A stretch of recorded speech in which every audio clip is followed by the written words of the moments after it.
നമസ്കാരം. മലയാളി വാർത്ത ഇൻസൈഡിലേക്ക് സ്വാഗതം. പാകിസ്ഥാനിൽ ഇപ്പോൾ രക്തകലുഷിതമായ സാഹചര്യമാണ് നിലനിൽക്കുന്നത്. പാകിസ്ഥാൻ പട്ടാളവും BLA ആർമിയും തമ്മിലുള്ള ഏറ്റുമുട്ടൽ കാലങ്ങളായി അവിടെ നിലനിൽക്കുകയാണ്.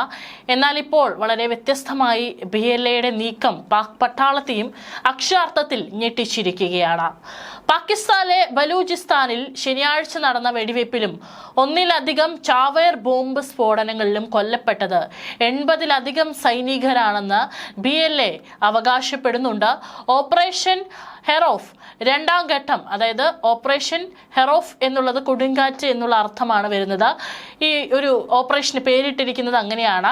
40 മണിക്കൂറിലധികം നീണ്ട ആക്രമണത്തിൽ BLA അതീവ സുരക്ഷയുള്ള ജയിൽ, പോലീസ് സ്റ്റേഷനുകൾ, അർദ്ധസൈനിക കേന്ദ്രങ്ങൾ എന്നിവയെല്ലാം ലക്ഷ്യം വെച്ചുകൊണ്ടുള്ള ആക്രമണമാണ് നടത്തിയിരിക്കുന്നത് എന്നുള്ള റിപ്പോർട്ടുകളാണ് പുറത്തു വരുന്നത്.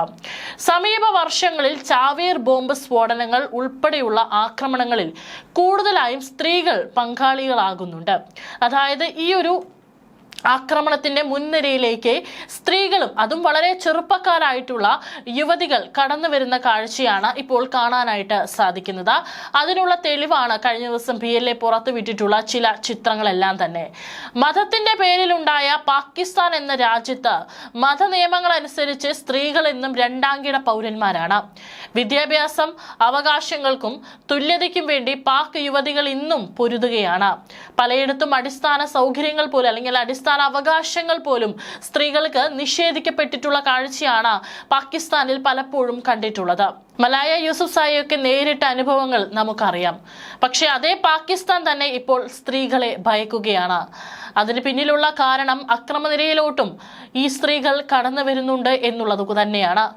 പാകിസ്ഥാന്റെ ഭാഗമായ ബലൂചിസ്ഥാനിലെ സ്വാതന്ത്ര്യ സമര പോരാളികളുടെ പ്രധാന ആയുധം ഇപ്പോൾ ചാവേർ സ്ത്രീകളാണ്. അഭ്യസ്തര വിദ്യരായവർ വലിയ തോതിൽ തീവ്രവാദത്തിലേക്ക് നയിക്കപ്പെടുന്നതും പാകിസ്ഥാനെ ഞെട്ടിക്കുകയാണ്. ബലൂചിസ്ഥാൻ ലിബറേഷൻ ആർമി പാകിസ്ഥാൻ ഭരണകൂടത്തിനെതിരെ നടത്തുന്ന ഏറ്റവും വലിയ സൈനിക നീക്കങ്ങളിലൊന്നാണ് ഓപ്പറേഷൻ ഹെറോഫ് 2026 മുതൽ ജനുവരി 31 മുതൽ ആരംഭിച്ചത്. ഇതിൽ ഞെട്ടിയിരിക്കുകയാണ് പാകിസ്ഥാൻ. ബലൂചിസ്ഥാനിലെ 14 നഗരങ്ങളിലായി 48 ഇടങ്ങളിൽ ഒരേ സമയം BLA ആക്രമണം നടത്തി.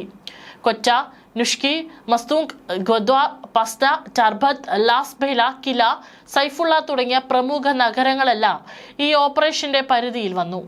പാകിസ്ഥാൻ സൈനിക താവളങ്ങൾ, ISI ആസ്ഥാനങ്ങൾ, പോലീസ് സ്റ്റേഷനുകൾ, ബാങ്കുകൾ, സർക്കാർ ഓഫീസുകൾ, ജയിലുകൾ എന്നിവയായിരുന്നു പ്രധാന ലക്ഷ്യങ്ങൾ. ഈ ഓപ്പറേഷനുകളിലൊക്കെ പങ്കെടുത്തത് വനിതാ ചാവേറുകളായിരുന്നു. അവരുടെ 2 വനിതാ ചാവേറുകളുടെ ചിത്രങ്ങളും ബലൂചിസ്ഥാൻ സൈന്യം പുറത്തുവിട്ടിട്ടുള്ളതാണ് ഇപ്പോൾ പാക് പട്ടാളത്തിന്റെ ഉറക്കം കെടുത്തുന്നത്. ഇങ്ങനെ എത്ര പെൺ ചാവേറുകൾ തങ്ങളുടെ അണിയറയിലുണ്ട് എന്നുള്ള കൃത്യമായിട്ടുള്ള ഒരു മുന്നറിയിപ്പാണ് ഇപ്പോൾ BLA നൽകുന്നത്. ആക്രമണത്തിൽ 17 പാക് സുരക്ഷാ ഉദ്യോഗസ്ഥർ ഉൾപ്പെടെ 50ഓളം പേരാണ് കൊല്ലപ്പെട്ടത്. ആക്രമണം നടത്തും മുമ്പ് BLA പാകിസ്ഥാൻ സർക്കാരിനെ പരിഹസിക്കുന്ന ഒരു വീഡിയോ പുറത്തുവിട്ടിരുന്നു. പാകിസ്ഥാൻ സർക്കാർ നമ്മുടെ അടിച്ചമർത്തപ്പെട്ട അമ്മമാരുടെയും സഹോദരിമാരുടെയും മേൽ മാത്രമേ അവരുടെ അധികാരം കാണിക്കുന്നുള്ളൂ. അവർക്ക് നമ്മളെ നേരിടാൻ കഴിയില്ല. അത് അവരുടെ കഴിവിന് അപ്പുറമാണ് എന്ന് വീഡിയോയിൽ പറയുന്നുണ്ട്. ആക്രമണ പരമ്പരയിൽ പങ്കെടുത്ത വനിതാ ചാവേറുകളിൽ പ്രധാനിയാണ് ആസിഫ മെങ്കൽ എന്ന് പറയുന്ന പെൺകുട്ടി.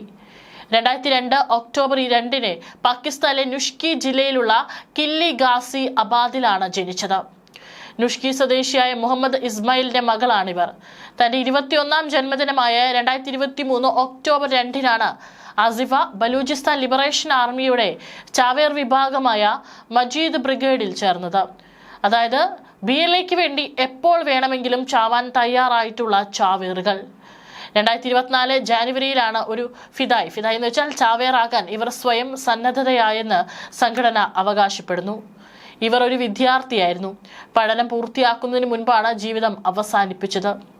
2026 ജനുവരി 30 നുഷ്കിയയിലുള്ള പാകിസ്ഥാൻ ചാര സംഘടനയായ ISIയുടെ ആസ്ഥാനത്തിന് നേരെ നടന്ന ആക്രമണത്തിൽ ഇവർ പങ്കെടുത്തു. സ്ഫോടക വസ്തുക്കൾ നിറച്ച വാഹനം ഉപയോഗിച്ചാണ് ഇവർ ഈ അതീവ സുരക്ഷാ മേഖലയെ ലക്ഷ്യമിട്ടത്. മജീദ് ബ്രിഗേഡിലെ 3ാമത്തെ വനിതാ ചാവേറാണ് ആസിഫ മെങ്കൽ അറിയപ്പെടുന്നത്. ബലൂചിസ്ഥാനിലെ സായുധ പോരാട്ടത്തിൽ യുവാക്കളും അഭ്യസ്തവിദ്യരുമായ സ്ത്രീകളും ചാവേറുകളായി മാറുന്നതിന്റെ പുതിയ ഉദാഹരണമായാണ് അന്താരാഷ്ട്ര മാധ്യമങ്ങൾ ആസിഫ മെങ്കലിന്റെ പങ്കാളിത്തത്തെ വിലയിരുത്തുന്നത്. അതുപോലെയാണ് ഹവ ബലൂച്ചും. ഇവർ ഒരു അധ്യാപികയായിരുന്നു. ഇവരും ചെറിയ പ്രായം. സംഘടനയ്ക്കുള്ളിൽ ഇവർ ദ്രോഷും എന്ന പേരിലാണ് അറിയപ്പെട്ടിരുന്നത്. ഹവ ബലൂച്ച് ബലൂചിസ്ഥാനിലെ സമുദ്ര തീര നഗരമായ ഗൊദാർ സ്വദേശിനിയായിരുന്നു. വിദ്യാഭ്യാസമുള്ള ഒരു കുടുംബത്തിൽ നിന്നാണ് ഇവർ വന്നത്. 2026 ജാനുവരി 31 നടന്ന ആക്രമണ പരമ്പരയിലെ ഗൊദോറിലെ അതീവ സുരക്ഷാ മേഖലയിലുള്ള പാകിസ്ഥാൻ നാവികസേനാ താവളത്തിന് നേരെയാണ് ഹവ ആക്രമണം നടത്തിയത്. മജീദ് ബ്രിഗേഡിലെ 4ാമത്തെ വനിതാ ചാവേറായാണ് BLA ഇവരെ വിശേഷിപ്പിച്ചത്. ഗോദർ തുറമുഖം കേന്ദ്രീകരിച്ചുള്ള ചൈനീസ് പാകിസ്ഥാൻ സാമ്പത്തിക ഇടനാഴിക്കെതിരെയുള്ള പ്രതീകാത്മകമായ ആക്രമണമായാണ് ഇതിനെ സംഘടന ചിത്രീകരിച്ചത്. ബലൂചിസ്ഥാൻ വിഭവങ്ങൾ കൊള്ളയടിക്കപ്പെടുന്നതിനെതിരെ പോരാടാൻ സ്ത്രീകൾക്ക് ബാധ്യതയുണ്ടെന്ന് വിശ്വസിച്ചിരുന്ന ഹവ ചാവേർ ദൗത്യത്തിനു മുൻപ് റെക്കോർഡ് ചെയ്ത സന്ദേശത്തിൽ തന്റെ നിലപാടുകളും കൃത്യമായി തന്നെ വ്യക്തമാക്കിയിരുന്നു. ബലൂചിസ്ഥാനിലെ സായുധ പോരാട്ടത്തിൽ വനിതാ ചാവേറുകളുടെ കടന്നുവരവ് ഞെട്ടിക്കുന്നതാണ്. ബലൂച്ച് സമൂഹത്തിൽ സ്ത്രീകൾ ആദരിക്കപ്പെടുന്നവരാണ്. അവർ യുദ്ധമുഖത്ത് സ്വയം ബലിയർപ്പിക്കാൻ തയ്യാറാകുന്നത് പാകിസ്ഥാൻ ഭരണകൂടത്തിന് വലിയ മനഃശാസ്ത്രപരമായ തിരിച്ചടിയാണ്. ഞങ്ങളുടെ സ്ത്രീകൾ പോലും മരണത്തിന് തയ്യാറാകുന്നുവെങ്കിൽ പിന്നോട്ട് പോകാനില്ല എന്ന സന്ദേശമാണ് ഇത് യുവാക്കൾക്ക് നൽകുന്നത്. BLAയുടെ ചാവേർ വിഭാഗമായ മജീദ് ബ്രിഗേഡ് ഇപ്പോൾ സ്ത്രീകളെ മുൻനിർത്തി ഹൈ പ്രൊഫൈൽ ലക്ഷ്യങ്ങളെ ആക്രമിക്കുന്നു. ഗൊദാർ തുറമുഖം, ചൈനീസ് ഉദ്യോഗസ്ഥർ, ISI കേന്ദ്രങ്ങൾ എന്നിവയെ ആക്രമിക്കാൻ സ്ത്രീകൾക്ക് എളുപ്പത്തിൽ സാധിക്കുന്നതും സംഘടനയുടെ തന്ത്രപരമായ വിജയമായി അവർ കാണുന്നു. സായുധ പോരാട്ടത്തിന് പുറമെ ഡോക്ടർ മാഹരംഗ് ബലൂച്ചിന്റെ നേതൃത്വത്തിൽ നടക്കുന്ന സമാധാനപരമായ സ്ത്രീ മുന്നേറ്റങ്ങളും സൈന്യത്തിന് തലവേദനയാകുന്നുണ്ട്. ഒരു വശത്ത് സമാധാനപരമായ പ്രതിഷേധങ്ങളും മറുവശത്ത് തീവ്രമായ ചാവേർ ആക്രമണങ്ങളും ഒരേ സമയം കൈകാര്യം ചെയ്യേണ്ട അവസ്ഥയിലാണ് പാകിസ്ഥാൻ സർക്കാർ. പരമ്പരാഗതമായി സ്ത്രീകളെ സുരക്ഷാ പരിശോധനകളിൽ നിന്ന് ഒഴിവാക്കുകയോ കുറഞ്ഞ പരിശോധനകൾക്ക് വിധേയമാക്കുകയോ ചെയ്യുന്ന രീതി പാകിസ്ഥാൻ സൈന്യം പിന്തുടർന്നിരുന്നു. എന്നാൽ വനിതാ ചാവേറുകൾക്ക് ശേഷം സ്ത്രീകളെ സംശയനിഴലിൽ നിർത്താൻ സൈന്യം നിർബന്ധിതരായി. ഇത് സാധാരണക്കാരായ ബലൂച്ച് സ്ത്രീകൾക്ക് ദൈനംദിന ജീവിതത്തിൽ വലിയ ബുദ്ധിമുട്ടുകൾ സൃഷ്ടിക്കുന്നുണ്ട്. മുൻകാലങ്ങളിൽ ഗോത്രവർഗ പോരാളികളായിരുന്നു BLAയുടെ കരുത്തെങ്കിൽ ഇപ്പോൾ അധ്യാപകർ, വിദ്യാർത്ഥികൾ തുടങ്ങിയ അഭ്യസ്തവിദ്യരായ സ്ത്രീകളാണ് ഇപ്പോൾ ചാവേറുകളാകുന്നത്. ഇത് പ്രസ്ഥാനത്തിന് ഒരു ഭൗതിക പരിവേഷം നൽകുകയും അന്താരാഷ്ട്ര തലത്തിൽ കൂടുതൽ ശ്രദ്ധിക്കപ്പെടാൻ കാരണമാവുകയും ചെയ്തിരുന്നു. ബലൂചിസ്ഥാനിലെ വിഭവങ്ങൾ ചൈന കൊള്ളയടിക്കുന്നു എന്നാണ് BLAയുടെ പ്രധാന ആരോപണം. അതിനാൽ അവർ ചൈനീസ് എഞ്ചിനീയർമാരെയും ഉദ്യോഗസ്ഥരെയും ലക്ഷ്യം വെക്കുന്നു.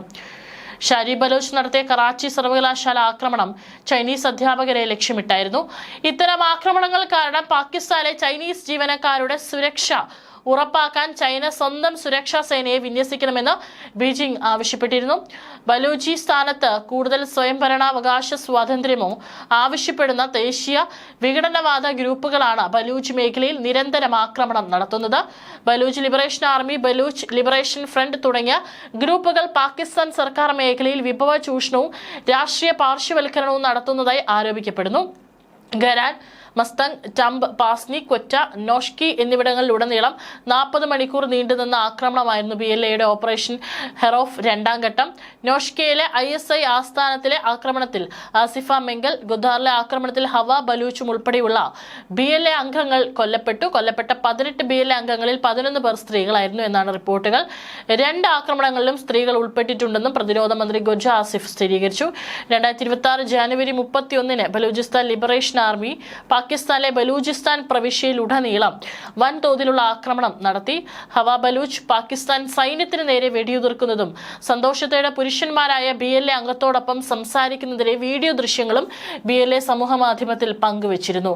പിന്നീട് ഹവയും മറ്റൊരു ചാവേർ ആസിഫമെങ്കിലും പാക് സൈന്യത്തിന്റെ ആക്രമണത്തിൽ മരിച്ചതിന്റെ ദൃശ്യങ്ങളും വീഡിയോയിൽ ഇടം പിടിച്ചിട്ടുണ്ട്. അതായത് കൂടുതൽ അഭ്യസ്തരവിദ്യരായിട്ടുള്ള ചെറുപ്പക്കാരായിട്ടുള്ള യുവതികളാണ് ഇപ്പോൾ BLA ചാവേറുകളാകാനായിട്ട് മുന്നിട്ടിറങ്ങുന്നത്.